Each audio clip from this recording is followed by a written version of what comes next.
ਵਾਹਿਗੁਰੂ।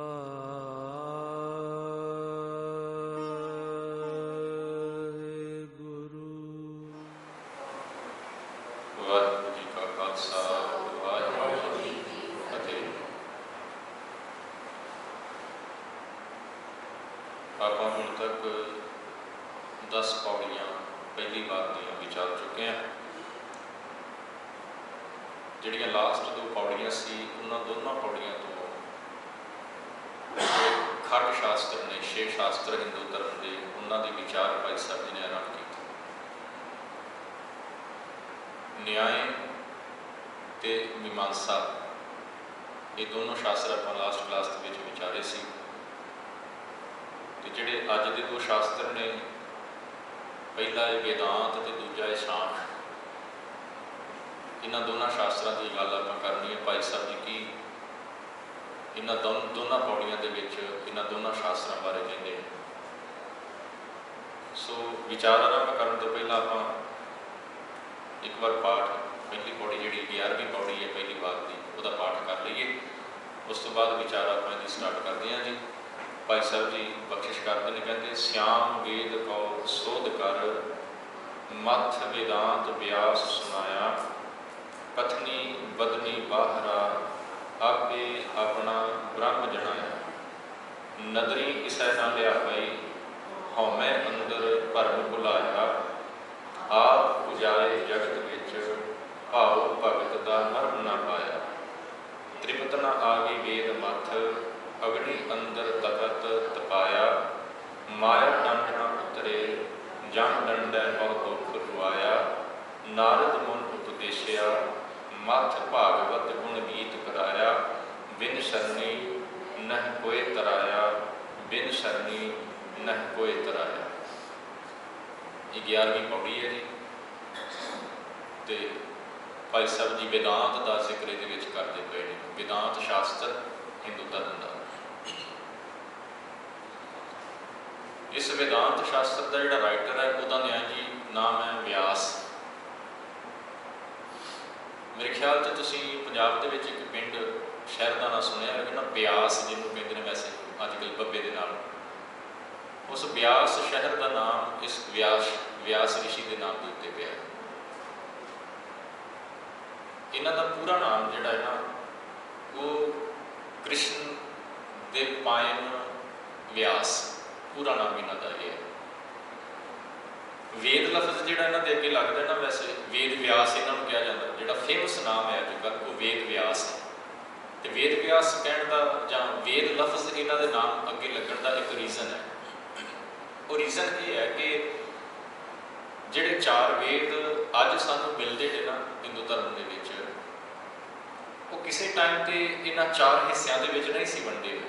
ਕੁਝ ਵਿਦਵਾਨਾਂ ਦਾ ਵਿਚਾਰ ਹੈ ਕਿ ਉਹ ਸਾਰੇ ਇੱਕ ਹੀ ਵੇਦ ਦਾ ਹਿੱਸਾ ਸੀ, ਉਹ ਇੱਕ ਜਗ੍ਹਾ ਹੀ ਸਾਰੇ ਸੀ। ਇਸ ਤਰ੍ਹਾਂ ਵੱਖਰੇ ਵੱਖਰੇ 4 ਨਹੀਂ ਸੀ, ਇੱਕੋ ਜਗ੍ਹਾ ਸੀ ਸਾਰੇ। ਉਹਨਾਂ ਨੂੰ 4 ਹਿੱਸਿਆਂ ਦੇ ਵਿੱਚ ਵੰਡਣ ਵਾਲੇ ਵੇਦ ਵਿਆਸ। ਉਹਨਾਂ ਨੇ ਇਕੱਲੇ ਵੇਦਾਂ ਨੂੰ ਹੀ ਨਹੀਂ ਲਿਖਿਆ, 4 ਵੇਦਾਂ ਨੂੰ ਨਹੀਂ ਉਹਨਾਂ ਨੇ ਅਲੱਗ-ਅਲੱਗ ਕੀਤਾ। ਮਹਾਭਾਰਤ ਵੀ ਕਹਿੰਦੇ ਇਹਨਾਂ ਨੇ ਲਿਖੀ ਹੈ। ਗੀਤਾ, ਜਿਹਦੇ ਬਾਰੇ ਹਿੰਦੂ ਧਰਮ ਦੇ ਵਿੱਚ ਇਹ ਫੇਮਸ ਹੈ ਕਿ ਭਗਵਾਨ ਕ੍ਰਿਸ਼ਨ ਨੇ ਮਹਾਭਾਰਤ ਦੇ ਸਥਾਨ 'ਤੇ ਉਚਾਰਨ ਕੀਤੀ, ਉਸ ਨੂੰ ਲਿਖਣ ਵਾਲੇ ਵੀ ਵਿਆਸ।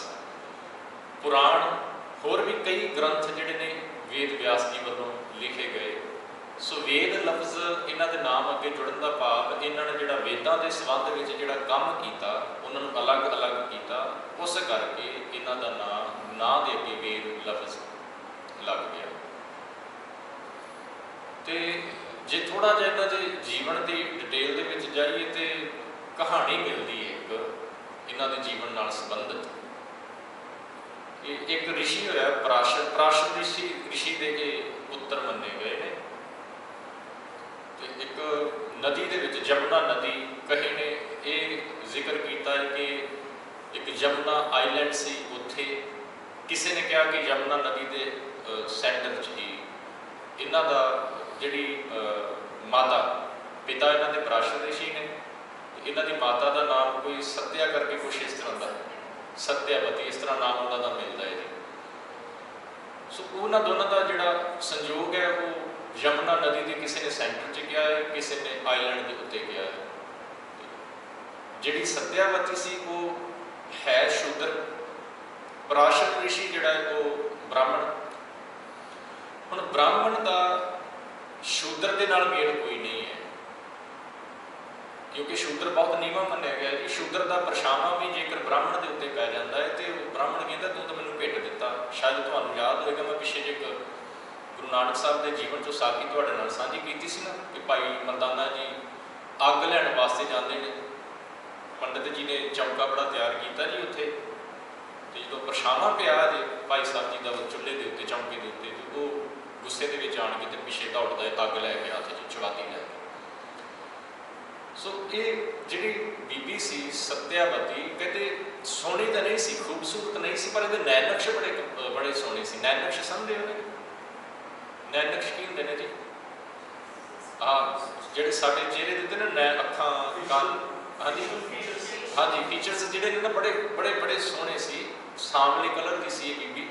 तो पराशर जिहड़ा ऋषि है ना, इन्हें नदी क्रॉस करनी सी ते उहदी बोट दे उत्ते सत्यावती का पिता यह काम कराया करता सी, पर किसी रीजन करके वो अज बोट ते ना आ पाया तो सत्यावती आई। पराशर ऋषि ने नदी क्रॉस करनी सी ते पराशर ऋषि जिहड़ा है मोहित हो जाता है, तो उन्होंने संयोग होंदा है जी बोट के उत्ते ते वेद व्यास जी का जन्म होता है। बड़ा काम कहते बचपन तो ही ये जिहड़े ने ना बड़े विद्वान टाइप के कह लईए, बड़ा ज्ञान सी इन्होंने। बड़ा नाम है जी हिंदू धर्म के विच वेद व्यास जी का, सत्कारी हुई हस्ती मन्ने गए हैं। इन्हों का अगों पुत्र जिहड़ा मेरे ख्याल का नाम तुसीं सुनिया होगा सुखदेव, वो भी चंगा विद्वान ऋषि होया है। सो इन्होंने भाई साहब जी कहते हैं कि श्याम वेद का शोध कर मथ वेदांत व्यास सुनाया। श्याम वेद असल च इत्थे श्याम वेद भाई साहब ने जिक्र किया समझाने के लिए, पर सारे वेदां नूं इन्होंने चंगी तरह घोटिया मतलब कह लीए कि चंगी तरह की घोख की, उन्होंने पढ़िया विचारिया चंगी तरह। तो पढ़न विचारन तो बाद उन्होंने वेदांत नाम का एक शास्त्र तैयार किया, जिहदे विच इदां कह लीए कि वेदां का जिहड़ा तत्त ज्ञान है वो इस वेदांत दे विच उन्होंने रख दिता। व्यास ऋषि ने वेदांत व्यास सुनाया। व्यास का मतलब व्यास जी उन्होंने ये वेदांत शास्त्र जिहड़ा है सुना दिता। तो इन्हों की ये वेदांत के मेन परपस की है, जी मेन गल, क्योंकि गल्लां तां कई मिलणगियां। हुण एक शास्त्र के केवल एक ही गल नहीं, होर भी कई गल्लां का जिक्र मिलेगा, क्योंकि फिलोसफी है।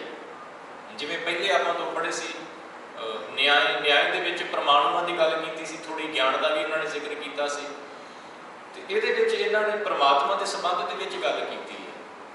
परमात्मा के बारे ये कहते हैं कि परमात्मा जिहड़ा ना वो सत है। सत का मतलब है जी कि कदे वो नाश होने वाला नहीं है, कदे खत्म होने वाला नहीं है। परमात्मा सत है। वो जी क्रिएट की हुई है क्रिएशन है, ये असत है। असत का मतलब ये नाश हो जाना, ये नाश हो जानी है। परमात्मा ही केवल जिहड़ा ना वो सत है। ये दो लफ्ज़ यूज किए गए हैं वेदांत के विच, सत ते असत। परमात्मा नूं सत कह दिता ते इस संसार नूं, इस पृथ्वी नूं कह लईए असत कह दिता कि खत्म हो जाने वाली है। हुण कई इस दो लफ्ज़ों को लैके ना कई बार कुछ लोग ये कह देंगे ने कि ये वेदांत जिहड़ा ना बाणी दे नाल बड़ा मिलता है, गुरबाणी दे नाल बड़ा मिलता है। शायद तुहानूं भी लग्गिया होएगा, क्योंकि गुरु साहब भी कहते हैं कि परमात्मा एवरलास्टिंग है। सत नाम आपां मूल मंत्र ही पढ़ लैंदे आ, परमात्मा एवरलास्टिंग है। तो दुनिया के बारे भी बाणी च बार बार तुहानूं मिलेगा कि गुरु साहब कहते ये खत्म हो जानी है, तो नाश है, ये झूठ है। तो वो कहते हैं कि वेदांत भी व्यास भी यही कहता है, बाणी च भी यही मिलता है। बस इत्थे आण के ना थोड़ा जिहा गलत फहमी दे विच इंसान पै जाता है। वो बाणी नूं समझ लेंदा कि वेदांत दे नाल बिल्कुल हूबहू मिलती है जी, पर असल दे विच गल ये नहीं है, मिलती नहीं है। रीजन उहदा ये है, व्यास ने कह दिता कि जे परमात्मा सत है तो धरती पृथ्वी जीव जंतु असत ने, सारे कुछ खत्म हो जाने वाला। एक कूड़ है, झूठ है। पर बाणी दे विच इदां नहीं मिलता। बाणी दे विच गुरु साहब ने जिथे कहना कूड़ राजा, कूड़ प्रजा, कूड़ सब संसार, है ना जी। आसा की बात, गुरु नानक साहब का वचन कि जो कुछ भी नज़र आ रहा है सब कुछ कूड़ है, सब कुछ झूठ है, खत्म हो जाएगा, सब कुछ कूड़ है।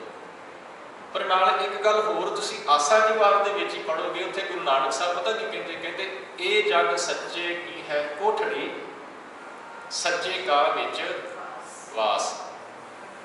हुण जिस परमात्मा ने, जिहड़ा परमात्मा सत है जी, ते सत परमात्मा तो कूड़ पैदा नहीं हो सकता। सत तो पैदा भी सत ही होएगा, सत तो पैदा कूड़ नहीं हो सकता, सत तो सत ही पैदा होएगा। जे परमात्मा सत है तो उहदे द्वारा यह साजिया होया संसार भी सत है, सत है। तो सत का मतलब इत्थे आपां ये नहीं कहना कि खत्म ना खत्म होने वाला, खत्म होना ही है संसार ने। पर जो सत लफ्ज आप सच ते झूठ के अर्थों के यूज़ करते हैं ना, उत्थे वो वेदांत कहता है, व्यास जी कहते हैं, कहते ये परमात्मा सत है बाकी सब कुछ झूठ है। पर गुरु साहब कहते परमात्मा का सत है पर वो साजी हुई सृष्टि भी सत है। तो इत्थे कंट्रोडिक्शन पता कदों बंदे के अंदर पैदा होती है, जो वो बाणी के भाव को समझ नहीं पाता।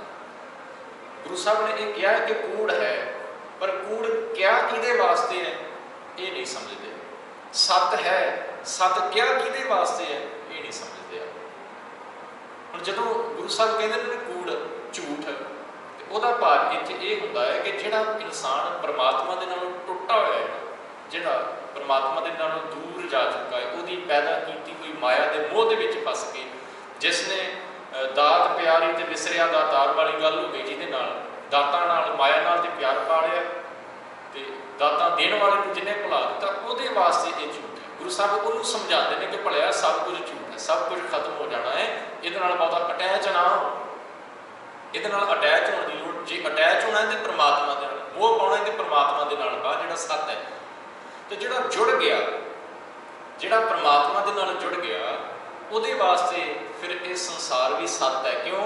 क्योंकि उन्होंने पता है कि परमात्मा इस दुनिया के विच, इस संसार के विच वसदा पिया, जे उन्होंने पाउणा है तो इत्थों ही उन्हें मिलना है। जे परमात्मा दे नाल मैं मिलना चाहुंदा तो वह किते वखरी थां ते नहीं बैठा होया, ਉਹਦਾ ਟਿਕਾਣਾ ਕਿਤੇ ਕਿਸੇ ਨਦੀ ਦੇ ਕਿਨਾਰੇ ਤੇ ਜਾਂ ਪਹਾੜ ਦੀ ਚੋਟੀ ਦੇ ਉੱਤੇ ਟੌਪ ਤੇ ਜਾਂ ਕਿਸੇ ਜੰਗਲ ਦੇ ਵਿੱਚ ਨਹੀਂ ਹੈ, ਉਹ ਇਸ ਦੁਨੀਆ ਦੇ ਵਿੱਚ ਹੀ ਵਸਦਾ ਹੈ ਪਰਮਾਤਮਾ। ਤੇ ਜੇ ਉਹਨੂੰ ਪਾਉਣਾ ਹੈ ਤੇ ਇੱਥੋਂ ਹੀ ਉਹਨੂੰ ਲੱਭਿਆ ਜਾਏਗਾ, ਇੱਥੋਂ ਹੀ ਉਹਨੂੰ ਪਾਇਆ ਜਾਏਗਾ। ਜਿਹੜਾ ਜੁੜ ਗਿਆ ਉਹਦੇ ਵਾਸਤੇ ਫਿਰ ਇਹ ਸੰਸਾਰ ਕੂੜ ਨਹੀਂ ਹੈ, ਸੱਤ ਹੈ।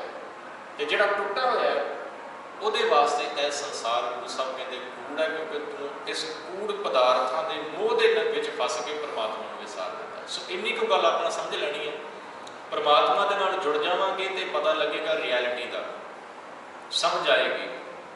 ਇਨਸਾਨ ਫਿਰ ਦੌੜੇਗਾ ਨਹੀਂ, ਇਸ ਦੁਨੀਆ ਦੇ ਵਿੱਚ ਰੱਬ ਨੂੰ ਪਾਏਗਾ।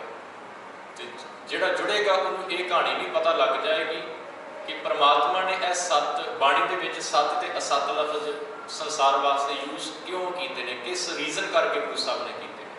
ਤੇ ਜਿਹੜਾ ਟੁੱਟਾ ਹੋਇਆ ਉਹਦੇ ਵਾਸਤੇ ਝੂਠ ਹੈ, ਜਿਹੜਾ ਜੁੜਿਆ ਹੋਇਆ ਉਹਦੇ ਵਾਸਤੇ ਸੱਚ ਹੈ। वेदांत ने यह गल नहीं प्रवान की, व्यास ने यह गल नहीं मनी। वो कहता केवल परमात्मा सत्य है, बाकी सब कुछ खत्म हो जाना, सब कुछ झूठ है।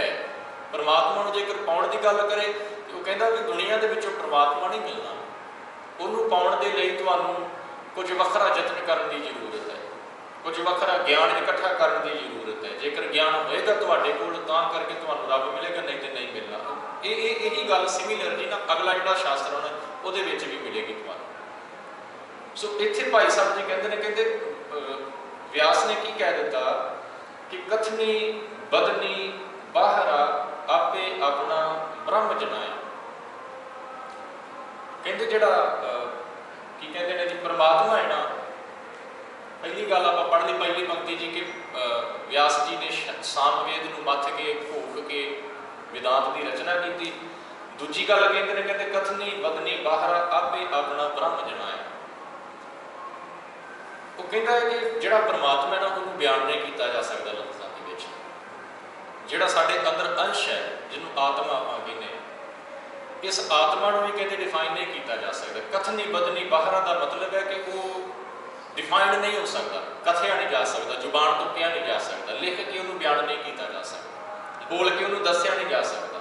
वो कहण तो बाहर की गल है। आत्मा का ज्ञान जिहड़ा है ना, आत्मा की है, कित्थों आई है, किवें ये वर्क हुंदा सारा, इनू कहते बयान किया नहीं जा सकता। ਤੇ ਜਿਹੜਾ ਇਸ ਆਤਮਾ ਨੂੰ ਪਹਿਚਾਣ ਲੈਂਦਾ ਹੈ, ਵਿਦਾਂਤ ਕੀ ਕਹਿੰਦਾ ਹੈ, ਜਿਹੜਾ ਇਸ ਆਤਮਾ ਨੂੰ ਪਹਿਚਾਣ ਲੈਂਦਾ ਹੈ ਉਹ ਬ੍ਰਾਹਮੀ ਬਣ ਜਾਂਦਾ ਹੈ, ਉਹ ਖੁਦ ਬ੍ਰਹਮ ਬਣ ਜਾਂਦਾ ਹੈ। ਸਮਝ ਲੱਗੀ ਜੀ? ਇੱਕ ਤੇ ਬ੍ਰਹਮ ਹੈ, ਇੱਕ ਪਰਮਾਤਮਾ। ਬ੍ਰਹਮ ਲਫ਼ਜ਼ ਪਰਮਾਤਮਾ ਦੇ ਲਈ, ਇੱਕ ਉਹ ਬ੍ਰਹਮ ਹੈ ਜਿਹਨੇ ਸਾਰੇ ਸੰਸਾਰ ਨੂੰ ਕ੍ਰੀਏਟ ਕੀਤਾ ਹੈ। ਤੇ ਜਿਹਨੇ ਆਪਣੀ ਆਤਮਾ ਨੂੰ ਪਹਿਚਾਣ ਲਿਆ, ਜਿਹਨੇ ਆਪਣੇ ਅੰਦਰ ਨੂੰ ਪਹਿਚਾਣ ਲਿਆ, ਉਹ ਕਹਿੰਦਾ ਉਹ ਖੁਦ ਬ੍ਰਹਮ ਬਣ ਜਾਂਦਾ। ਜਿਹਨੂੰ ਸਮਝ ਪੈ ਜਾਂਦੀ ਹੈ ਗਿਆਨ ਦੇ ਥਰੂ, ਉਹ ਖੁਦ ਬ੍ਰਹਮ ਬਣ ਗਿਆ, ਉਹ ਰੱਬ ਹੈ। ਤੇ ਇਸੇ ਕਰਕੇ ਹੀ ਜਿਹੜੀ ਭਾਈ ਸਾਹਿਬ ਜੀ ਨੇ ਗੱਲ ਕਹੀ ਹੈ ਇਸੇ ਪੌੜੀ ਦੇ ਵਿੱਚ, ਕਹਿੰਦੇ ਇਸ ਗੱਲ ਨੂੰ ਆਧਾਰ ਬਣਾ ਕੇ ਵਿਆਸ ਨੇ ਲੋਕਾਂ ਨੂੰ ਭਰਮ ਦੇ ਵਿੱਚ ਫਸਾ ਕੇ ਰੱਖ ਦਿੱਤਾ, ਲੋਕਾਂ ਨੂੰ ਭਰਮ ਦੇ ਵਿੱਚ ਫਸਾ ਕੇ ਰੱਖ ਦਿੱਤਾ। ਉਹ ਕਹਿੰਦਾ ਰੱਬ ਬਾਹਰੋਂ ਥੋੜ੍ਹੇ ਨਾ ਮਿਲਣਾ, ਤੁਸੀਂ ਖੁਦ ਰੱਬ ਹੋ। ਗੱਲ ਠੀਕ ਹੈ ਕਿ ਇਨਸਾਨ ਰੱਬ ਹੈ, ਸਰਗੁਣ ਰੂਪ ਦੇ ਵਿੱਚ ਬਾਣੀ ਚ ਗੁਰੂ ਸਾਹਿਬ ਨੇ ਕਿਹਾ ਕਿ ਇਨਸਾਨ ਰੱਬ ਹੈ, ਇਹਦੇ ਵਿੱਚ ਸ਼ੱਕ ਕੋਈ ਨਹੀਂ। ਪਰ ਜਦੋਂ ਕਹਿੰਦਾ ਨਾ ਕਿ ਰੱਬ ਬਾਹਰੋਂ ਨਹੀਂ ਕਿਤੋਂ ਮਿਲਣਾ, ਇੱਥੇ ਆਣ ਕੇ ਫਿਰ ਉਹ ਬਾਣੀ ਦੇ ਨਾਲ ਉਹਦਾ ਮੇਲ ਨਹੀਂ ਹੁੰਦਾ, ਗੁਰਮਤਿ ਦੇ ਨਾਲ ਉਹਦਾ ਮੇਲ ਨਹੀਂ ਹੁੰਦਾ, ਉਹ ਗੁਰਮਤਿ ਦੀ ਵਿਚਾਰ ਤੋਂ ਥੋੜ੍ਹਾ ਪਰੇ ਰਹਿ ਜਾਂਦਾ। ਸਤਿਗੁਰੂ ਜੀ ਕਹਿੰਦੇ ਦੁਨੀਆ ਦੇ ਵਿੱਚੋਂ ਰੱਬ ਮਿਲੇਗਾ, ਹਰ ਇੱਕ ਇਨਸਾਨ ਦੇ ਅੰਦਰੋਂ ਰੱਬ ਤੁਹਾਨੂੰ ਮਿਲੇਗਾ, ਹਰ ਇੱਕ ਪੈਦਾ ਕੀਤੀ ਹੋਈ ਵਸਤੂ, ਜੀਵ ਜੰਤੂ ਦੇ ਅੰਦਰੋਂ ਰੱਬ ਤੁਹਾਨੂੰ ਮਿਲੇਗਾ। ਬਾਣੀ ਚ ਪੜ੍ਹਦੇ ਨਾ ਆਪਾਂ, ਸਭ ਗੋਬਿੰਦ ਹੈ, ਸਭ ਗੋਬਿੰਦ ਹੈ, ਗੋਬਿੰਦ ਬਿਨ ਨਹੀਂ ਕੋਈ। ਗੁਰੂ ਸਾਹਿਬ ਕਹਿੰਦੇ ਸਾਰੇ ਪਾਸੇ ਪਰਮਾਤਮਾ ਹੀ ਤਾਂ ਹੈ, ਪਰਮਾਤਮਾ ਤੋਂ ਬਿਨਾਂ ਹੈ ਹੀ ਕੁਝ ਨਹੀਂ। ਤੇ ਅਗਲੀ ਪੰਕਤੀ ਚ ਕਹਿੰਦੇ ਨਦਰੀ ਕਿਸੇ ਨਾ ਲਿਆਵੇ, ਹਉਮੈ ਅੰਦਰ ਭਰਮ ਬੁਲਾਏ। ਉਹ ਪਰਮਾਤਮਾ ਕਹਿ ਲਈਏ ਜਾਂ ਆਤਮਾ ਕਹਿ ਲਈਏ, ਨਜ਼ਰ ਤੇ ਕਿਸੇ ਨੂੰ ਆਉਣਾ ਹੀ ਨਹੀਂ ਜੀ, ਉਹਦੇ ਦੇਖਿਆ ਨਹੀਂ ਜਾ ਸਕਦਾ ਅੱਖਾਂ ਦੇ ਨਾਲ। ਪਰ ਜਦੋਂ ਵਿਆਸ ਵਰਗਿਆਂ ਨੇ ਕਹਿ ਦਿੱਤਾ ਨਾ ਕਿ ਮੈਂ ਹੀ ਬ੍ਰਹਮ ਹਾਂ, ਮੈਂ ਹੀ ਬ੍ਰਹਮ ਹਾਂ, ਤੇ ਉੱਥੇ ਨਾਲ ਹਉਮੈ ਆ ਗਈ, ਹਉਮੈ ਅੰਦਰ ਭਰਮ ਲੈ ਕੇ ਮੈਂ, ਜਿੱਥੇ ਮੈਂ ਆ ਗਿਆ ਨਾ ਕਿ ਮੈਂ ਹੀ ਬ੍ਰਹਮ ਹਾਂ।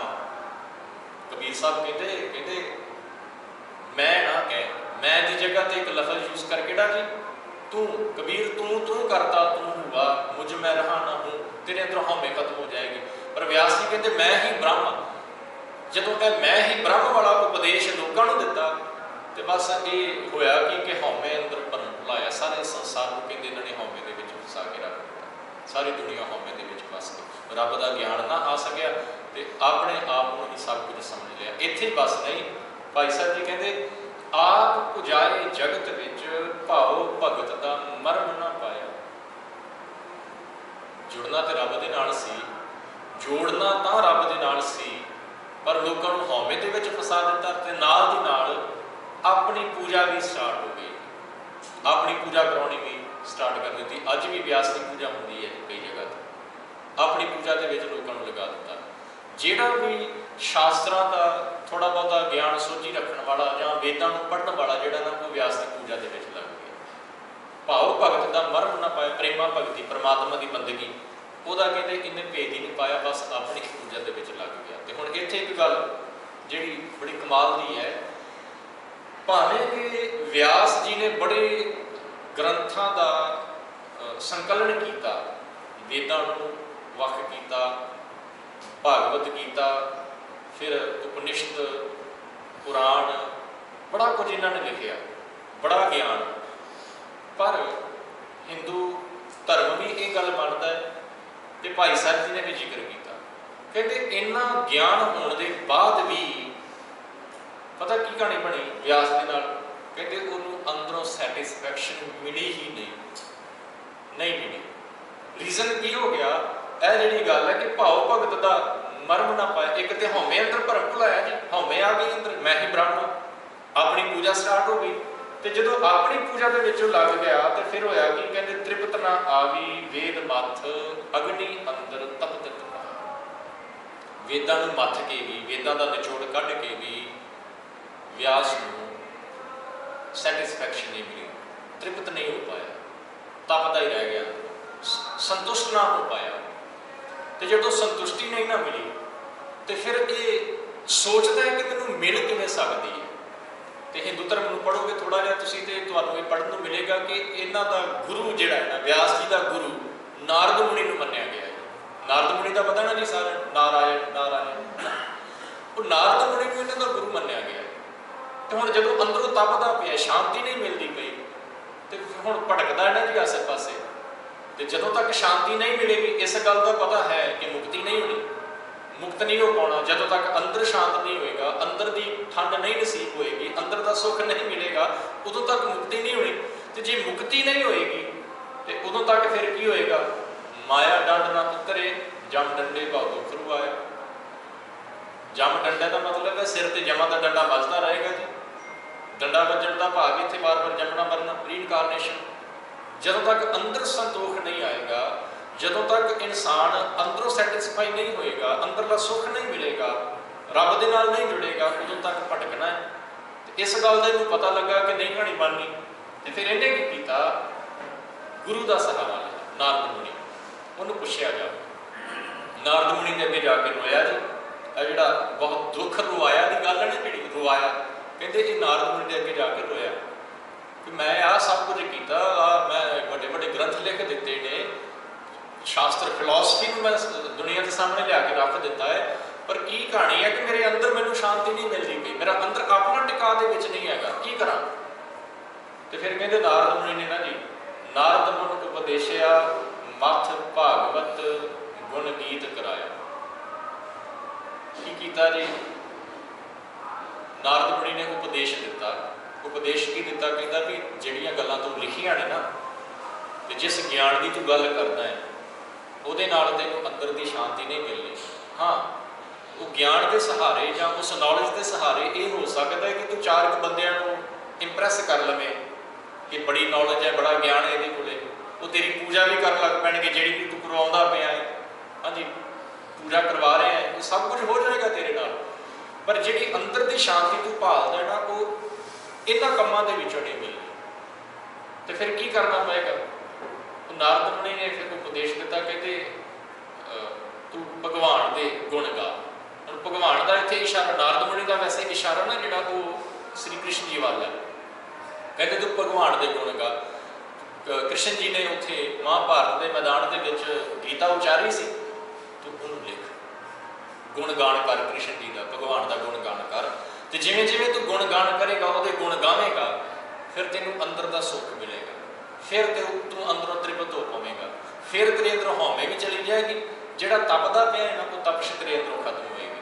ਤੇ ਫਿਰ ਕਹਿੰਦੇ ਇਹਨਾਂ ਨੇ, ਵਿਆਸ ਜੀ ਨੇ ਨਾਰਦ ਮੁਨੀ ਜੀ ਦਾ ਉਪਦੇਸ਼ ਲੈ ਕੇ ਭਾਗਵਤ ਪੁਰਾਣ ਲਿਖਿਆ। ਭਾਗਵਤ ਜਿਹੜੀ ਗੀਤਾ ਦਾ ਉਪਦੇਸ਼ ਜੋ ਕੁਛ ਵੀ ਸੀ ਉਹਨੂੰ ਲਿਖਿਆ, ਉਹਦੇ ਗੁਣ ਗਾਏ ਭਗਵਾਨ ਦੇ। ਫਿਰ ਕਹਿੰਦੇ ਜਾ ਕੇ ਇਹਨਾਂ ਨੂੰ ਅੰਦਰ ਦੀ ਸ਼ਾਂਤੀ ਮਿਲੀ। ਤੇ ਜਿਹੜੀ ਲਾਸਟ ਪੰਕਤੀ ਦੇ ਵਿੱਚ ਭਾਈ ਸਾਹਿਬ ਜੀ ਨੇ ਗੱਲ ਕੀਤੀ, ਕਹਿੰਦੇ ਬਿਨ ਸ਼ਰਨੀ ਨਹਿ ਕੋਈ ਤਰਾਇਆ। ਇਹ ਇਸ ਪੌੜੀ ਦਾ ਤੱਤ ਹੈ। ਵਿਆਸ ਜੀ ਦਾ ਜ਼ਿਕਰ ਕਰਨ ਦਾ ਭਾਵ ਭਾਈ ਸਾਹਿਬ ਜੀ ਦਾ ਇੰਨਾ ਕਿ ਦੇਖੋ ਵੱਡੇ ਵੱਡੇ ਰਿਸ਼ੀ ਮੁਨੀ ਜਿਨ੍ਹਾਂ ਨੂੰ ਬੜੇ ਗ੍ਰੰਥਾਂ ਦਾ ਗਿਆਨ ਕਹਿ ਲਈਏ, ਨੌਲੇਜ ਦੀ ਕਮੀ ਕੋਈ ਨਹੀਂ, ਜਿਨ੍ਹਾਂ ਨੂੰ ਸੰਸਾਰ ਦੇ ਲੋਕ ਪੜ੍ਹਦੇ ਪਏ ਨੇ, ਜਿਨ੍ਹਾਂ ਦੇ ਕੋਲੋਂ ਸਿੱਖਦੇ ਪਏ ਨੇ, ਜਿਨ੍ਹਾਂ ਦੇ ਕੋਲ ਆਣ ਕੇ ਉਹਨਾਂ ਦੇ ਸਟੂਡੈਂਟ ਜਿਹੜੇ ਨੇ ਸਿੱਖਿਆ ਗ੍ਰਹਿਣ ਕਰਦੇ ਪਏ ਨੇ, ਉਹ ਇੰਨਾ ਕੁਝ ਹੋਣ ਦੇ ਬਾਵਜੂਦ ਵੀ ਉਹ ਤ੍ਰਿਪਤ ਨਾ ਹੋ ਪਾਏ, ਉਹਨਾਂ ਨੂੰ ਵੀ ਅੰਦਰ ਦੀ ਸ਼ਾਂਤੀ ਨਾ ਮਿਲ ਪਾਈ ਆਪਣੇ ਤੌਰ ਤੇ। ਪਰ ਜਦੋਂ ਉਹ ਗੁਰੂ ਦੀ ਸ਼ਰਨ ਦੇ ਵਿੱਚ ਜਾਂਦੇ ਨੇ, ਗੁਰੂ ਦਾ ਉਪਦੇਸ਼ ਮਿਲਦਾ ਤੇ ਫਿਰ ਕਹਾਣੀ ਜਿਹੜੀ ਆ ਉਹ ਬਣਦੀ ਆ, ਅੰਦਰ ਦਾ ਸੁੱਖ ਮਿਲਦਾ ਹੈ। ਤੇ ਭਾਈ ਸਾਹਿਬ ਜੀ ਫਿਰ ਲਾਸਟ ਪੰਕਤੀ ਦੇ ਵਿੱਚ ਕਹਿੰਦੇ ਬਿਨ ਸ਼ਰਨੀ ਨਾ ਕੋਈ ਤਰਾਇਆ। ਜਦੋਂ ਤੱਕ ਇਨਸਾਨ ਪਰਮਾਤਮਾ ਦੀ ਸ਼ਰਨ ਦੇ ਵਿੱਚ, ਗੁਰੂ ਦੀ ਸ਼ਰਨ ਵਿੱਚ ਨਹੀਂ ਜਾਏਗਾ, ਚਾਹੇ ਉਹਦੇ ਕੋਲ ਕਿੰਨੀ ਵੀ ਨੌਲੇਜ ਕਿਉਂ ਨਹੀਂ ਹੈ, ਚਾਹੇ ਉਹ ਕਿੱਡਾ ਵੱਡਾ ਗਿਆਨ ਵੇਤਾ ਕਿਉਂ ਨਹੀਂ ਬਣ ਗਿਆ, ਪਰ ਜਦੋਂ ਤੱਕ ਸ਼ਰਨ ਦੇ ਵਿੱਚ ਨਹੀਂ ਜਾਏਗਾ, ਉਦੋਂ ਤੱਕ ਉਧਾਰ ਨਹੀਂ ਹੋਣਾ। ਜਦੋਂ ਤੱਕ ਜੀਵਨ ਦੇ ਵਿੱਚ ਗੁਰੂ ਨਹੀਂ, ਉਦੋਂ ਤੱਕ ਕਹਾਣੀ ਬਣਨ ਵਾਲੀ ਨਹੀਂ। ਮੈਂ ਇਸ਼ਾਰੇ ਦੇ ਲਈ ਬਾਬਾ ਅਮਰਦਾਸ ਜੀ, ਗੁਰੂ ਅਮਰਦਾਸ ਮਹਾਰਾਜ, ਉਹਨਾਂ ਦੀ ਉਹ ਘਟਨਾ ਨੂੰ ਆਪਣੇ ਦਿਮਾਗ ਦੇ ਵਿੱਚ ਲੈ ਕੇ ਆ ਜਾਇਆ ਕਰੀਏ। ਜਦੋਂ ਸਾਧੂ ਇਹ ਕਹਿ ਕੇ ਚਲਾ ਗਿਆ ਸੀ ਕਿ ਨਿਗੁਰੇ ਕਾ ਸੰਗ ਕੀਆ ਜਨਮ ਗਿਆ, ਗੁਰੂ ਦੀ ਮਹੱਤਤਾ ਦਾ ਉਹ ਇੱਕ ਘਟਨਾ ਹੀ ਸਾਨੂੰ ਗਿਆਨ ਕਰਾਉਣ ਵਾਸਤੇ ਕਾਫੀ ਹੈ ਕਿ ਜੇ ਉਹ ਸਾਧੂ ਕਹਿ ਰਹੇ ਨੇ ਕਿ ਗੁਰੂ ਤੋਂ ਬਿਨਾਂ ਗਤੀ ਨਹੀਂ, ਤੇ ਵਾਕਿਆ ਹੀ ਗੁਰੂ ਤੋਂ ਬਿਨਾਂ ਕਹਾਣੀ ਬਣਨ ਵਾਲੀ ਨਹੀਂ। ਸੋ ਭਾਈ ਸਾਹਿਬ ਜੀ ਵੀ ਇੱਥੇ ਇਹੀ ਗੱਲ ਸਮਝਾਉਂਦੇ ਪਏ ਨੇ, ਕਹਿੰਦੇ ਬਿਨ ਸ਼ਰਣੀ ਨਹਿ ਕੋਈ ਤਰਾਇਆ, ਕੋਈ ਨਹੀਂ ਜੇ ਤਰ ਸਕਿਆ ਅਜੇ ਤੱਕ ਗੁਰੂ ਦੀ, ਪਰਮਾਤਮਾ ਦੀ ਸ਼ਰਨ ਤੋਂ ਬਿਨਾਂ ਕੋਈ ਨਹੀਂ ਤਰ ਸਕਿਆ। ਆਮ ਇਨਸਾਨ ਦੀ ਤਾਂ ਗੱਲ ਹੀ ਛੱਡੋ, ਵੱਡੇ ਵੱਡੇ ਰਿਸ਼ੀ ਮੁਨੀ ਵੀ ਨਹੀਂ ਤਰ ਪਾਏ, ਉਹਨਾਂ ਦਾ ਵੀ ਅੰਦਰ ਦਾ ਸੁੱਖ ਉਹਨਾਂ ਨੂੰ ਨਸੀਬ ਨਾ ਹੋ ਪਾਇਆ ਜਦੋਂ ਤੱਕ ਉਹ ਗੁਰੂ ਦੀ ਸ਼ਰਨ ਦੇ ਵਿੱਚ ਨਹੀਂ ਆ ਗਏ। ਸੋ ਇਹ ਭਾਈ ਸਾਹਿਬ ਜੀ ਨੇ 11ਵੀਂ ਪੌੜੀ ਦੇ ਵਿੱਚ ਵਿਦਾਂਤ ਦਾ ਜ਼ਿਕਰ ਕੀਤਾ, ਜਿਹਦੇ ਵਿੱਚ ਉਹਨਾਂ ਕਿਹਾ ਕਿ व्यास ने ब्रह्म नूं तां सत कह दिता, दुनिया नूं असत कह दिता, तो अपनी पूजा करानी शुरू कर दी। हौमे अंदर आ गई, तपना शुरू होया, तो शांति नहीं मिली।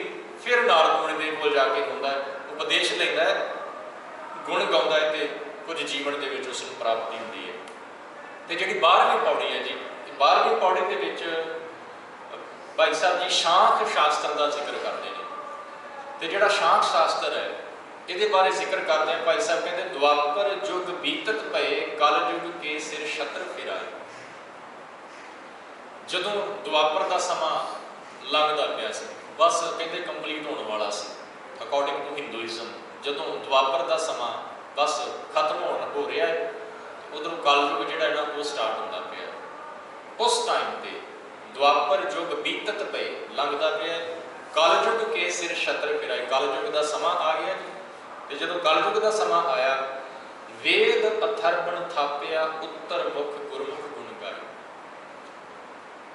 4 वेद ने, मैं जो वेदों का जिक्र चलिया सी स्टार्टिंग के विच, तो उदों भी कहा सी, भाई साहब ने कहा सी कि इन्हां 4 वेदों को 4 युगों के नाल भी अटैच किया गया है। ऋग्वेद नूं कहा गया कि जी ये सतयुग का है, जिहड़ा सामवेद है, जुजरवेद है, वो द्वापर का है, जिहड़ा जुजरवेद है वो त्रेते का है, जिहड़ा सामवेद है वो द्वापर का है, तो यह जिहड़ा अथर्ववेद है, चौथा वेद, ये कल युग का वेद इनूं कहा गया। तो वेद अथर्वण थापिया, उत्तर मुख गुरमुख गुण गाए। हुण लोगों ने की कीता जी, जदों कल युग का समा आ गया, मैं थोड़ा जिहा मैं इत्थे तुहानूं फिर कह रहा, भाई साहब जी युगों का जिक्र कर रहे हैं, इत्थे युग का जिक्र करते पे ने। तो जो युगों का जिक्र चलिया सी, उदों भी गल क्लीयर की सी कि युग का संबंध इंसान की सोच के नाल, समय के नाल नहीं, पर हिंदू फिलोसफी की गल करते पे ने, इस करके इत्थे उन्होंने उही वर्डिंग यूज की हुई है भाई साहब जी ने। कहते कल द्वापर युग बीतत पे, कल युग के सिर छत्र फिराए, वेद अथर्वण थापिया, उत्तर मुख गुरमुख गुण गाए। जदों समा आ गया, अथर्व वेद नूं इस समय के नाल कल युग के नाल जोड़ दिता गया, तो अकॉर्डिंग टू अथर्व वेद लोग फिर उत्तर मुख वाल मुख करके, उत्तर मतलब नॉर्थ दिशा वाल मुँह करके उस मालक के गुण गाउण लग पे, परमात्मा के गुण गाने उन्होंने शुरू कर दिते जी। तो कपल रिखी सुर शांख मथ, अथर्वण वेद की जा सुनाए। जिहड़ा है चौथा शास्त्र शांख शास्त्र है, इस शांख शास्त्र का जिहड़ा राइटर है वो है कपिल ऋषि। कपिल ऋषि ने शांख शास्त्र को लिखिया।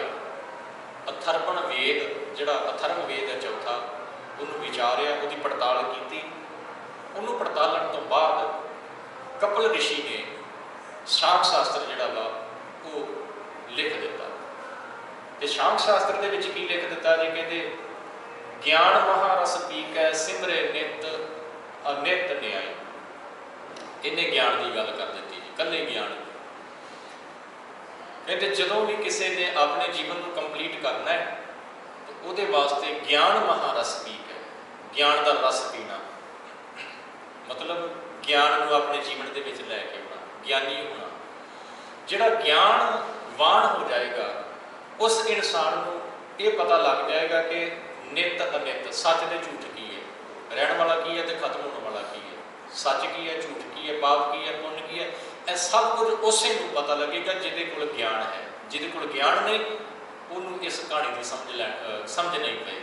सो उन्हें ज़्यादा एम्फसाइज ज्ञान के उत्ते कर दिता कि ज्ञान ही सब कुछ है, ज्ञान के नाल ही सारी कहानी तुहाडी बनेगी जीवन की। जेकर तुहाडे जीवन च ज्ञान नहीं है तो कहता ज्ञान बिना लह पाई है, जे कोई कोट जतन करता है, करोड़ा जतन कर लो, दौड़ भज कर लो, ज्ञान तो बिना कहानी कहते बनने वाली नहीं। शांख कह रहे, कपिल ऋषि कह रहे हैं, जिन्ना मर्जी दौड़ लो, जिन्ने मर्जी जतन कर लो, जे ज्ञान नहीं है तुहाडे कोल तो कुछ नहीं जी। ठीक है, किसी हद तक ज्ञान की जरूरत है, ज्ञान की जरूरत है, पर जेकर ये कह लईए कि ज्ञान ही इंसान को उसकी मंजिल तक पहुँचा सकता है, तो ये नहीं हो सकता। ज्ञान इंसान के जीवन वास्ते है, ज्ञान मंजिल नहीं है। तुहानूं किसी रस्ते का नहीं पता, ਤੁਸੀਂ ਸਫ਼ਰ ਤੇ ਨਿਕਲ ਤੁਰਦੇ ਹੋ ਕਿਸੇ ਅਣਜਾਣ ਦੇਸ਼ ਦੇ ਵਿੱਚ, ਉੱਥੇ ਸਾਈਡਾਂ ਤੇ ਮਾਈਲਸਟੋਨ ਲੱਗੇ ਹੁੰਦੇ ਨੇ ਜੀ, ਜਾਂ ਬੋਰਡ ਲੱਗੇ ਹੁੰਦੇ ਨੇ, ਉੱਪਰ ਐਰੋ ਲੱਗੇ ਹੁੰਦੇ ਨੇ। ਜਿੱਥੇ ਤੁਸੀਂ ਜਾਣਾ ਹੈ ਉਸ ਸ਼ਹਿਰ ਦਾ ਜਾਂ ਉਸ ਜਗ੍ਹਾ ਦਾ ਨਾਮ ਉਸ ਮਾਈਲਸਟੋਨ ਦੇ ਉੱਤੇ ਲਿਖਿਆ, ਤੁਸੀਂ ਦੇਖਿਆ, ਉਹ ਤੁਹਾਨੂੰ ਸਮਝ ਦਿੱਤੀ ਗਿਆਨ ਨੇ। ਤੁਹਾਡੇ ਕੋਲ ਗਿਆਨ ਸੀ, ਤੁਸੀਂ ਪੜ੍ਹ ਲਿਆ, ਪਰ ਉਹ ਜਿਹੜਾ ਮਾਈਲਸਟੋਨ ਸੀ ਤੁਸੀਂ ਉਹਦੇ ਕੋਲ ਆਪਣੀ ਕਾਰ ਰੋਕ ਕੇ ਉਹਦੀ ਪੂਜਾ ਥੋੜੀ ਨਾ ਸ਼ੁਰੂ ਕਰ ਦਿੱਤੀ ਕਿ ਮੇਰੀ ਮੰਜ਼ਿਲ ਆ ਗਈ। ਉੱਥੇ ਰੋਕ ਕੇ ਤੁਸੀਂ ਰਿਲੈਕਸ ਥੋੜੀ ਨਾ ਹੋ ਗਏ ਕਿ ਪਹੁੰਚ ਗਏ ਜੀ, ਨਹੀਂ, ਮੰਜ਼ਿਲ ਕਿਤੇ ਹੋਰ ਹੈ। ਗਿਆਨ ਨੇ ਤੁਹਾਨੂੰ ਦੱਸਿਆ ਹੈ ਕਿ ਜਿੱਥੇ ਮੈਂ ਪਹੁੰਚਣਾ ਹੈ ਉਹ ਇੰਨੇ ਕਿਲੋਮੀਟਰ ਅੱਗੇ ਹੈ। ਗਿਆਨ ਨੇ ਤੁਹਾਨੂੰ ਦੱਸਿਆ ਹੈ, ਨੌਲੇਜ ਨੇ ਤੁਹਾਨੂੰ ਦੱਸਿਆ ਹੈ ਕਿ ਜਿੱਥੇ ਮੈਂ ਪਹੁੰਚਣਾ ਹਾਂ ਉਸ ਤਰਫ ਨੂੰ ਇਹ ਐਰੋ ਲੱਗਾ ਹੋਇਆ, ਇਹ ਰਸਤਾ ਜਾਂਦਾ ਹੈ, ਪਰ ਮੰਜ਼ਿਲ ਕੋਈ ਹੋਰ ਹੈ ਨਾ। ਸੋ ਗਿਆਨ ਦਾ ਕੰਮ ਇਹ ਹੈ, ਗਿਆਨ ਨੇ ਤੁਹਾਨੂੰ ਡਾਇਰੈਕਸ਼ਨ ਦੇਣੀ ਹੈ ਜੀਵਨ ਦੀ।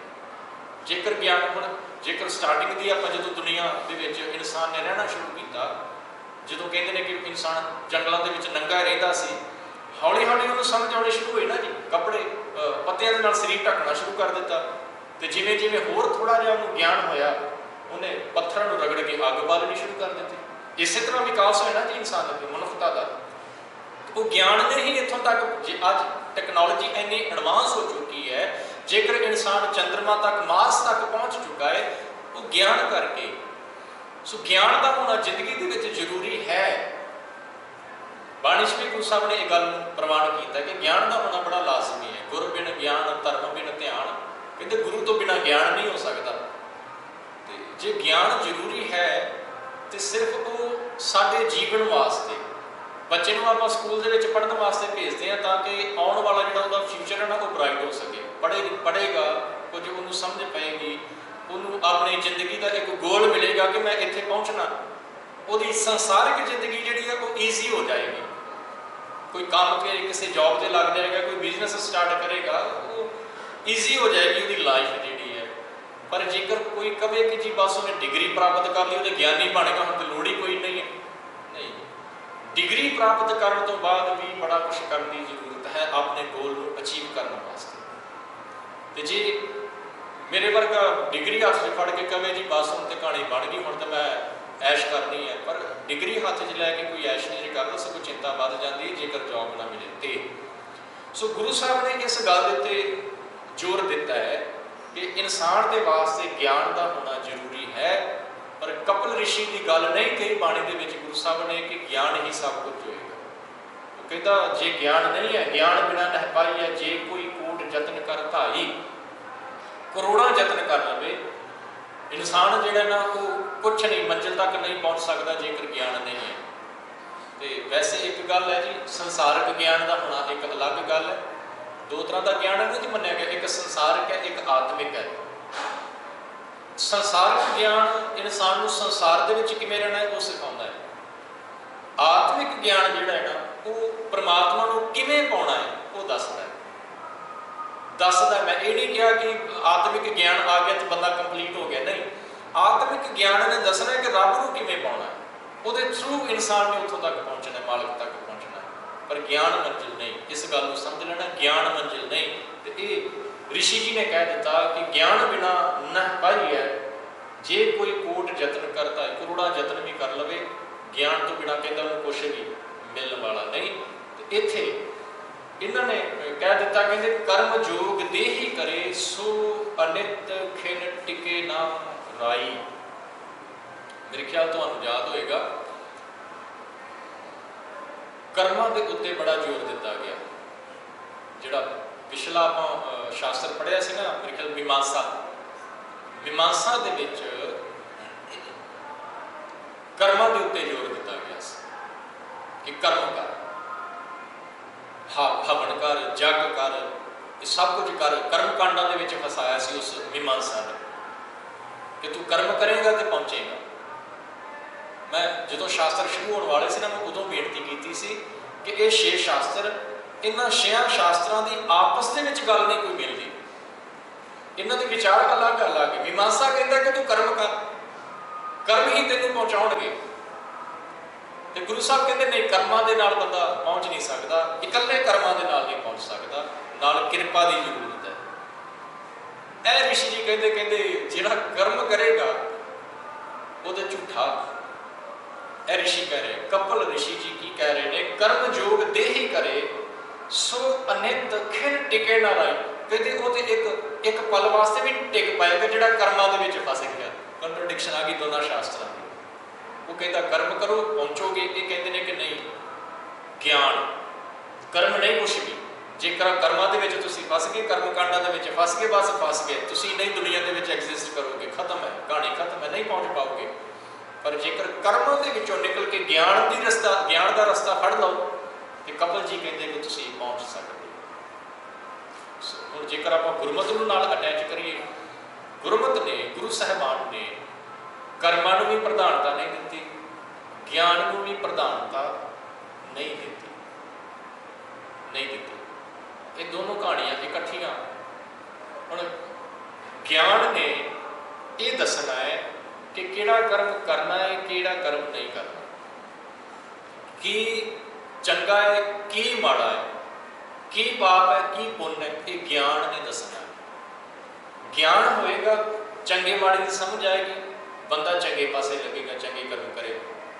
ਹੁਣ ਇੱਥੇ ਗਿਆਨ ਦਾ ਭਾਵ ਸੰਸਾਰਕ ਗਿਆਨ ਨਹੀਂ ਜੀ, ਜਿਹੜਾ ਮੈਂ ਲਫ਼ਜ਼ ਯੂਜ਼ ਕੀਤਾ, ਕਿਉਂਕਿ ਸੰਸਾਰਕ ਗਿਆਨ ਕਿਸੇ ਦੇ ਕੋਲ ਬੜਾ ਹੈ ਜੀ, ਬੜਾ ਸਿਆਣਾ ਹੈ ਕੋਈ, ਪਰ ਉਹ ਚੰਗਾ ਕਰਮ ਕੋਈ ਕਰਦਾ ਹੀ ਨਹੀਂ। ਕੋਈ ਇੱਕ ਇਨਸਾਨ ਐਸਾ ਤੁਹਾਨੂੰ ਮਿਲ ਸਕਦਾ ਹੈ ਜਿਹਦੇ ਬਾਰੇ ਤੁਸੀਂ ਵੀ ਕਹੋ ਯਾਰ ਇਹਨੇ ਤੇ ਚੰਗਾ ਕਰਨਾ ਹੀ ਕੁਛ ਨਹੀਂ, ਇਹਦੇ ਕੋਲੋਂ ਤੇ ਭਲੇ ਦੀ ਆਸ ਕੀਤੀ ਨਹੀਂ ਜਾ ਸਕਦੀ, ਇਹ ਬੰਦੇ ਨੇ ਮਾੜਾ ਹੀ ਕਰਨਾ ਹੈ, ਅੱਜ ਤੱਕ ਮਾੜਾ ਕੀਤਾ ਤੇ ਮਾੜਾ ਹੀ ਕਰੇਗਾ। ਇਹ ਮੇਰੇ ਖਿਆਲ 'ਚ ਉਹ ਤੁਹਾਨੂੰ ਯਾਦ ਹੋਏਗਾ ਨਾ, ਜਿੱਥੇ ਗੁਰੂ ਨਾਨਕ ਸਾਹਿਬ ਲੰਘਦੇ ਪਏ ਸੀ ਤੇ ਇੱਕ ਪਿੰਡ ਦੇ ਕੋਲੋਂ ਲੰਘੇ ਤੇ ਉਹਨਾਂ ਨੇ ਗਾਲਾਂ ਗੂਲਾਂ ਕੱਢੀਆਂ, ਪੱਥਰ ਮਾਰੇ, ਤੇ ਗੁਰੂ ਸਾਹਿਬ ਕਹਿੰਦੇ ਵੱਸਦੇ ਰਹੋ। ਦੂਜੇ 'ਚ ਗਏ ਤੇ ਉੱਥੇ ਕਹਿੰਦੇ ਜੀ ਉੱਜੜ ਜਾਓ। ਭਾਈ ਮਰਦਾਨਾ ਕਹਿੰਦਾ ਬਾਬਾ ਜੀ ਆਹ ਕੀ ਕਹਾਣੀ ਬਣੀ, ਇੱਕ ਪਾਸੇ ਕਹਿ ਦਿੱਤਾ ਤੁਸੀਂ ਕਿ ਵੱਸਦੇ ਰਹੋ, ਉਹਨਾਂ ਨੂੰ ਜਿਨ੍ਹਾਂ ਨੇ ਸਾਨੂੰ ਗਾਲਾਂ ਕੱਢੀਆਂ, ਪੱਥਰ ਮਾਰੇ, ਉਹ ਵੱਸਦੇ ਰਹਿਣ, ਜਿਨ੍ਹਾਂ ਨੇ ਸਾਡੀ ਸੇਵਾ ਕੀਤੀ, ਨਹੀਂ ਰਿਸਪੈਕਟ ਕੀਤੀ, ਉਹ ਉੱਜੜ ਜਾਣ, ਇਹ ਕਿਉਂ? ਗੁਰੂ ਨਾਨਕ ਸਾਹਿਬ ਕਹਿੰਦੇ ਉਹ ਜਿਹੜੇ ਲੋਕ ਸੀ ਨਾ, ਜਿੱਥੇ ਜਾਣਗੇ ਉਹ ਆਪਣੇ ਵਰਗੇ ਹੀ ਲੋਕਾਂ ਨੂੰ ਬਣਾਉਣਗੇ। ਹੁਣ ਉਹ ਇਨਸਾਨ ਹੈ ਜਿਹੜਾ ਗਿਆਨ ਹੋਣ ਦੇ ਬਾਵਜੂਦ ਵੀ, ਨੌਲੇਜ ਹੈ ਸੰਸਾਰ ਦੀ, ਉਹਦੇ ਬਾਵਜੂਦ ਵੀ ਕਿਸੇ ਦਾ ਭਲਾ ਕਰਕੇ ਰਾਜੀ ਨਹੀਂ। ਤੇ ਗੁਰੂ ਸਾਹਿਬ ਇਹੋ ਜਿਹੇ ਇਨਸਾਨ ਨੂੰ ਕਹਿੰਦੇ ਤੂੰ ਵੱਸਦਾ ਰਹਿ, ਜਿੱਥੇ ਹੈਗਾ ਤੂੰ ਉੱਥੇ ਹੀ ਰਹਿ, ਬਾਹਰ ਨਾ ਨਿਕਲ।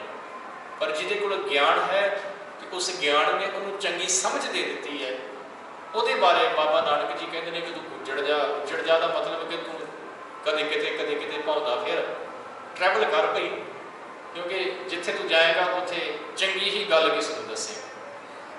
ਸੋ ਇਸੇ ਕਰਕੇ ਗੁਰੂ ਸਾਹਿਬ ਕਹਿੰਦੇ ਨੇ ਕਿ ਕਰਮ ਵੀ ਜੀਵਨ ਵਾਸਤੇ ਜ਼ਰੂਰੀ ਨੇ ਤੇ ਗਿਆਨ ਦਾ ਹੋਣਾ ਵੀ ਜ਼ਰੂਰੀ ਹੈ। ਇਹ ਕਹਿ ਰਹੇ ਨੇ ਭਾਈ ਸਾਹਿਬ ਜੀ, ਭਾਈ ਕਪਿਲ ਰਿਸ਼ੀ ਜੀ ਕਹਿੰਦੇ ਜੀ ਕਰਮ ਜੋਗ ਦੇਹੀ ਕਰੇ, ਜਿਹੜਾ ਕਰਮਾਂ ਦੇ ਵਿੱਚ ਫਸ ਗਿਆ, ਜਿਹਨੇ ਕਰਮਾਂ ਨੂੰ ਹੀ ਜੀਵਨ ਦਾ ਆਧਾਰ ਬਣਾ ਲਿਆ, ਉਹ ਇਨਸਾਨ ਥੋੜੇ ਪਲ ਵਾਸਤੇ ਵੀ ਇਸ ਸੰਸਾਰ 'ਚ ਟਿਕ ਨਹੀਂ ਪਾਏਗਾ, ਕਿਉਂਕਿ ਉਹਨੂੰ ਉਹਦੀ ਮੰਜ਼ਿਲ ਮਿਲਣੀ ਹੀ ਨਹੀਂ। ਤੇ ਅਗਲੀ ਗੱਲ ਫਿਰ ਭਾਈ ਸਾਹਿਬ ਜੀ ਕਹਿੰਦੇ ਨੇ, ਪਤਾ ਕੀ ਕਹਿੰਦੇ ਨੇ ਜੀ, ਕਹਿੰਦੇ ਗਿਆਨ ਮਤੇ ਸੁਖ ਪਾਈਐ, ਗਿਆਨ ਮਤੇ ਸੁਖ ਉਪਜੈ, ਜਨਮ ਮਰਨ ਕਾ ਭਰਮ ਚੁਕਾਏ। ਗਿਆਨ ਮਤੇ ਸੁਖ ਉਪਜੈ, ਕਹਿੰਦੇ ਗਿਆਨ ਕਰਕੇ ਤੁਹਾਡੇ ਅੰਦਰ ਸੁਖ ਪੈਦਾ ਹੋਵੇਗਾ। ਗਿਆਨ ਦੇ ਰਾਹੀਂ ਕਹਿੰਦੇ ਸੰਸਾਰਿਕ ਸੁਖ ਤੇ ਆਤਮਿਕ ਸੁਖ ਦੋਨਾਂ ਦੀ ਗੱਲ ਹੈ ਇੱਥੇ, ਗਿਆਨ ਕਰਕੇ ਤੁਹਾਨੂੰ ਮਿਲੇਗਾ। ਗਿਆਨ ਤੋਂ ਬਿਨਾਂ ਕਹਿੰਦੇ ਨਾ ਸੰਸਾਰਿਕ ਸੁੱਖ ਮਿਲਣਾ ਤੇ ਨਾ ਆਤਮਿਕ ਸੁੱਖ ਦੀ ਤੁਹਾਡੇ ਜੀਵਨ ਦੇ ਵਿੱਚ ਤੁਹਾਨੂੰ ਪ੍ਰਾਪਤੀ ਹੋ ਸਕਦੀ। ਜੇਕਰ ਗਿਆਨ ਕਮਾ ਲਿਆ ਜ਼ਿੰਦਗੀ ਦੇ ਵਿੱਚ ਤੇ ਇਹ ਦੋਨੋਂ ਕੰਮ ਜਿਹੜੇ ਨੇ ਇਹ ਸੰਭਵ ਹੋ ਸਕਦੇ ਨੇ, ਸੰਸਾਰਿਕ ਤੌਰ ਤੇ ਵੀ ਸੁਖੀ ਤੇ ਆਤਮਿਕ ਤੌਰ ਤੇ ਵੀ ਸੁਖੀ ਹੋ ਸਕਦੇ। ਪਰ ਗੁਰੂ ਸਾਹਿਬ ਇਸ ਗੱਲ ਦੇ ਨਾਲ ਸਹਿਮਤ ਨੇ, ਇਸ ਸ਼ਾਸਤਰ ਦੇ ਨਾਲ ਸਹਿਮਤ ਨੇ, ਇਸ ਕਰਕੇ ਕਿਉਂਕਿ ਇਹਨੇ ਕੇਵਲ ਗਿਆਨ ਦੇ ਉੱਤੇ ਐਮਫਸਾਈਜ਼ ਕਰ ਦਿੱਤਾ ਕਿ ਕੇਵਲ ਗਿਆਨ ਇਨਸਾਨ ਨੂੰ ਉਹਦੀ ਮੰਜ਼ਿਲ ਤੱਕ ਪਹੁੰਚਾ ਸਕਦਾ ਹੈ। ਪਰ ਗੁਰੂ ਸਾਹਿਬ ਕਹਿੰਦੇ ਨਹੀਂ, ਕਈ ਵਾਰ ਗਿਆਨ ਦੀ ਜਿਹੜੀ ਵਰਤੋਂ ਹੈ ਨਾ, ਉਹ ਇਨਸਾਨ ਕਿਸੇ ਦਾ ਨੁਕਸਾਨ ਕਰਨ ਵਾਸਤੇ ਵੀ ਕਰਦਾ ਹੈ। ਇੱਕ ਨੋਬਲ ਪ੍ਰਾਈਜ਼ ਜਿਹੜਾ ਮਿਲਦਾ ਜੀ ਅੱਜ ਕੱਲ੍ਹ ਹੈ ਨਾ, ਤੁਹਾਨੂੰ ਸਾਰਿਆਂ ਨੂੰ ਪਤਾ ਹੈ। ਨੋਬਲ ਪ੍ਰਾਈਜ਼ ਸ਼ੁਰੂ ਕਿਵੇਂ ਹੋਇਆ ਸੀ, ਮੇਰੇ ਖਿਆਲ ਤੁਹਾਨੂੰ ਪਤਾ ਹੋਏਗਾ ਥੋੜੀ ਜਿਹੀ ਕਹਾਣੀ। ਜਿਹਨੇ ਸ਼ੁਰੂ ਕੀਤਾ ਨਾ ਉਹ ਜਿਹੜਾ ਸੀਗਾ ਯੂਰਪ ਦਾ ਰਹਿਣ ਵਾਲਾ ਸੀ ਜੀ, ਬੰਦਾ ਨੂੰ ਨਾਂ ਦਾ ਵਿਸਰ ਗਿਆ, ਅਲਫਰੈਡ ਨੋਬਲ। ਹਾਂਜੀ, ਉਹਨੇ ਇਹ ਸ਼ੁਰੂ ਕੀਤਾ ਸੀ। ਉਹਦਾ ਰੀਜ਼ਨ ਕੀ ਸੀ ਸ਼ੁਰੂ ਕਰਨ ਦਾ? ਉਹਨੇ ਪਹਿਲਾਂ ਗਨ ਵਗੈਰਾ ਜਿਹੜਾ फौज के वास्ते जो यूज़ किए जाते, ये सब कुछ उन्हें बनाया तो यूज़ करना लोगों ने शुरू किया जी। तो ਜਿਹੜੀਆਂ गन हो गए, बंब वगैरह हो गए, टैंक वगैरह हो गए, इन्हें जीवन थोड़ी देना है। हम किसी की गोली बजेगी बंदा मरेगा, ये थोड़ी ना कि जे कोई मरिया होएगा उन्होंने गोली मारोगे तो जीता हो जाएगा, बुलेट लगेगी तो बंदा मरेगा। तो कहते हैं कि यूरोप के ना कि एक्सीडेंट होया किसी का, वो जिस जिस जोड़ा बंदा कार ड्राइव करता वैसे उसकी मौत हो गई, तो वो जी शक्ल है वो इस अल्फ्रेड नोबेल के नाल मिलती सी, सिमिलर सी। तो जो वो मौत हो गई एक्सीडेंट के, ये न्यूज़ के एक पेपर के एक न्यूज़ निकलती है कि मौत देने वाला मौत के घाट चला गया, इस तरह करके वर्डिंग सी कि जो मौत बनता सी उसकी अज मौत हो गई। वो पेपर जो ना ये हाथ में लगा तो पढ़ के इन्हों बड़ा धक्का एक प्रकार का लगा। इन्हें सोचा कि लोग मेरे बारे यहो जी सोच रखते हैं, तो फिर उतों ये माइंड चेंज होता है, सारा माइंड चेंज उतों होता है उस एक घटना करके। फिर वो कहता है कि लोगों को उत्साहित करना चाहिए, उन्होंने वास्ते फिर कोई एक ऐसा प्राइज़ होना चाहिए जोड़ा चंगे पासे जो चंगा काम करे उन्होंने ये दिता जाना चाहिए। उतों ये जो नोबल प्राइज़ है ना जी, वो इन्वेंट होता है, वो करके उस एक घटना ने वो जीवन को चेंज कर दिया। सो ज्ञान तो वो को सी हम नॉलेज तो बिना जोड़े जिन्हें भी हथियार ने, वैपन्स वगैरह ने, वो बनने वाले थोड़ी ने।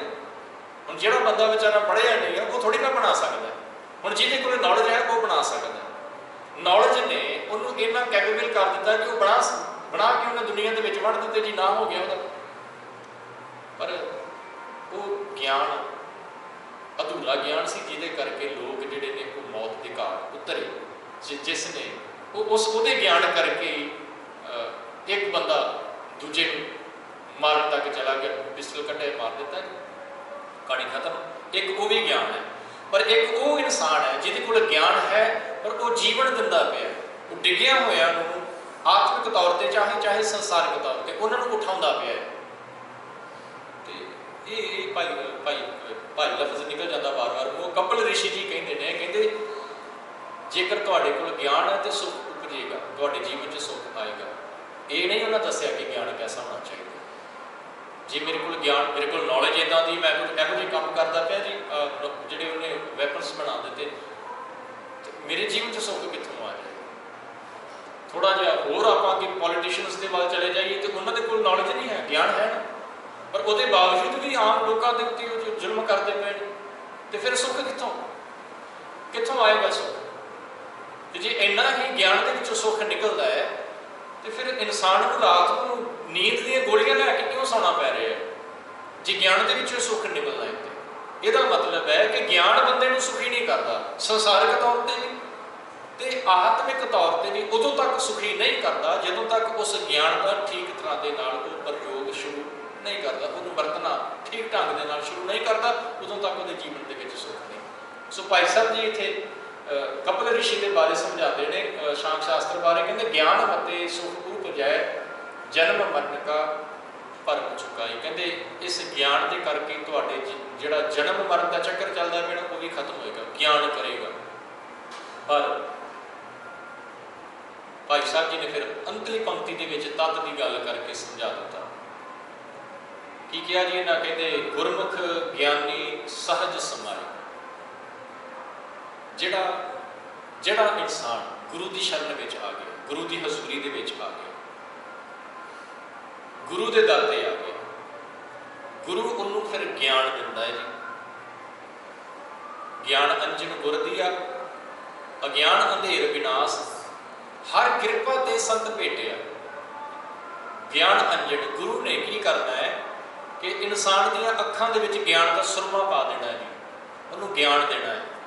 तो ज्ञान भी कोई ऐसा नहीं कि जिहदे नाल इंसान लोगों का बुरा करना शुरू कर दे, नहीं।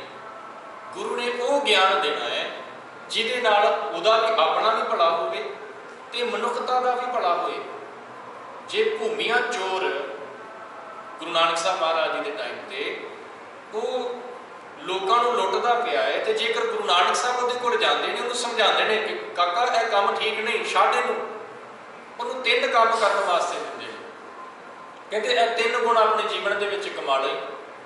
वो कहता जी मेरा तो काम ही है, मैं छड्ड नहीं सकता। तो गुरु नानक साहब कहते 3 काम करी, झूठ ना बोली, किसी का दिल ना दुखाई, तो नमक खा के हराम ना करी। तो कहते किसी के घरे चोरी करन गया सी रात में, किसी राजे के घरे, बड़ा अमीर से उसके घरे चोरी करन गया रात में, तो समान इकट्ठा कर लिया। सब कुछ इकट्ठा करने तो बाद ना किचन के विच सी किते तो हाथ वज्जा किसी बर्तन, उहदे नमक सी।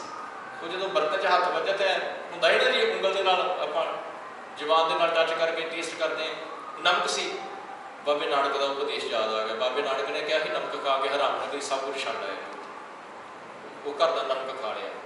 सो बाबे नानक ने जो ज्ञान दिता है ना, वो ज्ञान किसी का नुकसान करने वास्ते नहीं, भला करने वास्ते।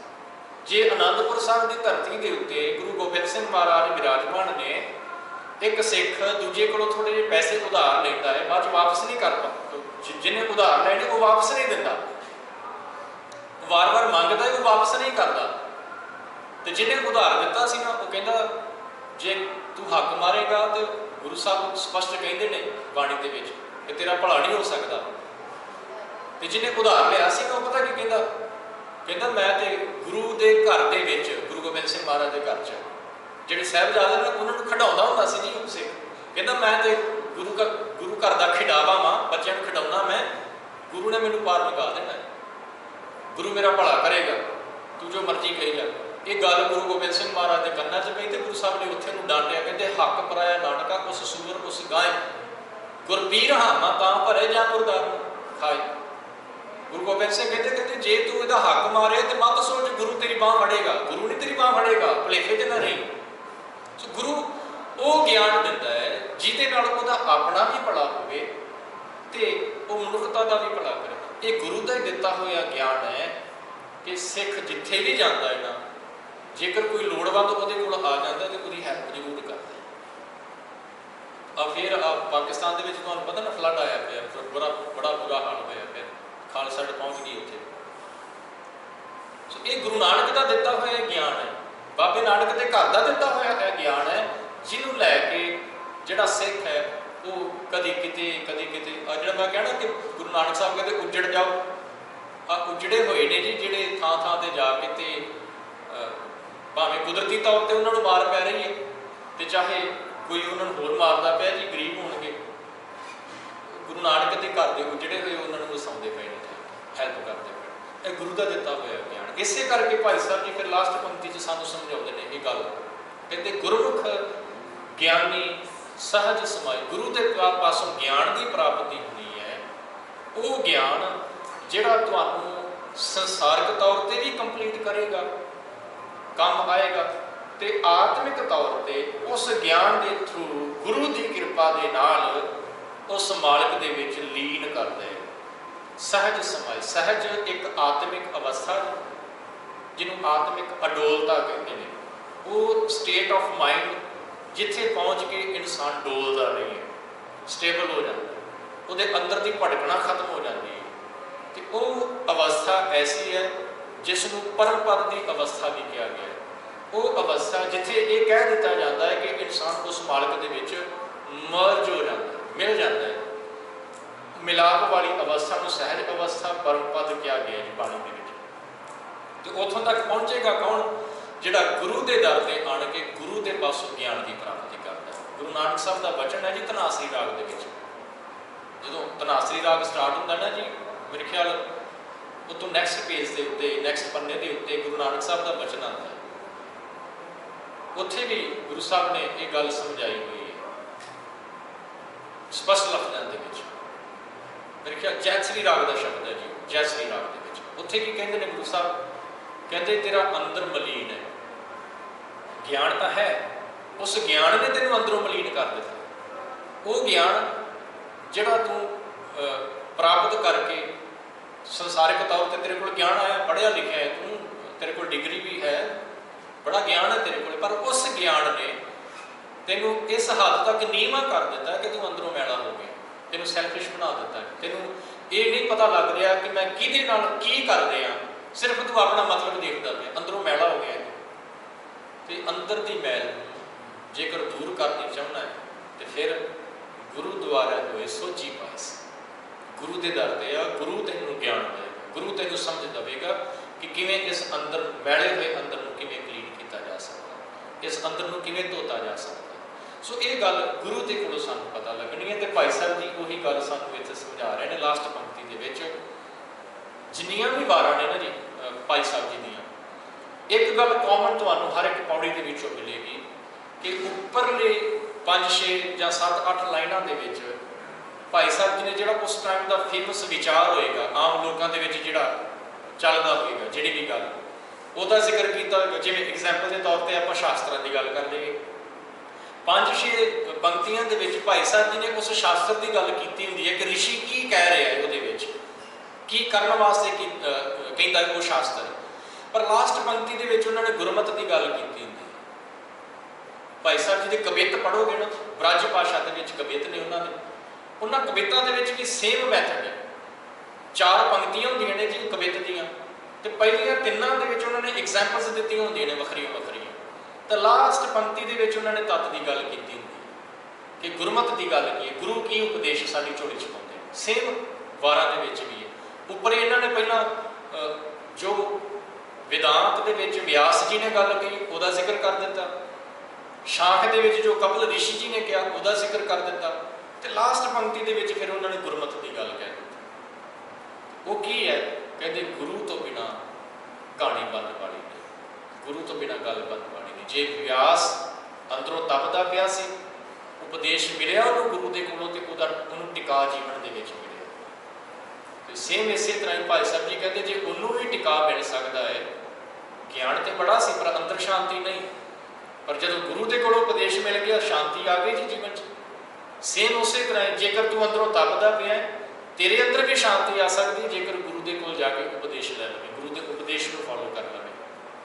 कपिल ऋषि कहते ज्ञान चाहिए, भाई साहब जी कहते भलिया नहीं, ज्ञान के नाल कल्ली गल नहीं बननी, जरूरी है ज्ञान जीवन वास्ते, पर ये नाल की करना पेगा, गुरु के कोल आण के तैनूं ये समझना पेगा कि ज्ञान की डेफिनेशन असल के विच है कि, डेफिनेशन की है ज्ञान की, तैनूं ये गुरु के कोलों समझ पैनी है।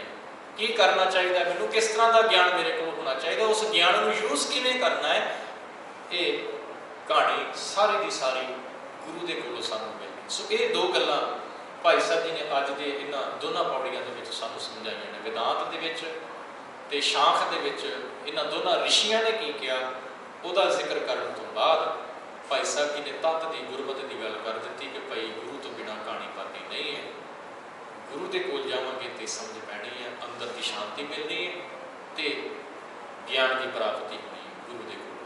सो ये 2 आप जिहड़े शास्त्र ने उन्होंने विचार अज की है जी, जिहड़े बाकी 2 ने क्योंकि 6 शास्त्र ने, दोनों के विचार लास्ट क्लास की 2 अज हो गए, 2 जिहड़े रहिंदे शास्त्र ने वो आप नैक्सट क्लास के विचारांगे, देखांगे कि उन्होंने दोनों शास्त्रों के जिहड़े उन्होंने ऋषि ने की गल समझाते हैं, तो भाई साहब जी उन्होंने बारे सानूं की विचार दिते हैं, ये आप नैक्सट क्लास के विचारांगे जी। कोई आप भुला दिखी मां। वाहिगुरू जी का खालसा वाहिगुरू।